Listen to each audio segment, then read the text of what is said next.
ఎమ్మిగనూరు పట్టణాన్ని సుందరంగా తయారు చేస్తున్నామంటూ తెలియజేశారు ఎమ్మిగనూరు నియోజకవర్గ శాసనసభ్యులు డాక్టర్ బివి జయనాగేశ్వరరెడ్డి.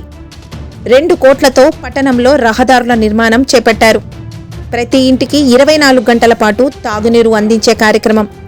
అభివృద్ధి అంటే అది కూటమి ప్రభుత్వంతోనే సాధ్యం. ప్రతి ఇంట్లో పండుగలా జరుపుకునే ఎమ్మిగనూరు శ్రీ నీలకంఠేశ్వర స్వామి జాతర సందర్భంగా పట్టణంలోని మార్కెట్ యార్డు రోడ్డు నుండి కర్నూలు బైపాస్ రోడ్డు వరకు 2 కోట్లతో రహదారుల నిర్మాణం చేపడుతున్నామన్నారు డాక్టర్ బివి జయనాగేశ్వరరెడ్డి గారు. శుక్రవారం ఎమ్మెల్యే రహదారుల నిర్మాణానికి భూమి పూజ చేసి పనులను ప్రారంభించారు. ఈ సందర్భంగా ఆయన మాట్లాడుతూ టీడీపీ హయాంలో వేసిన రోడ్లే వైసీపీ ఒక్క గుంత కూడా పూడ్చిన దాఖలాలు లేవన్నారు.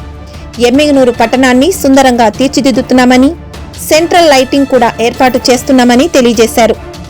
ఈ కార్యక్రమంలో మున్సిపల్ కమిషనర్ గంగిరెడ్డి, టీడీపీ నాయకులు, కార్యకర్తలు, కౌన్సిలర్లు, ఇన్ఛార్జీలు తదితరులు పాల్గొన్నారు.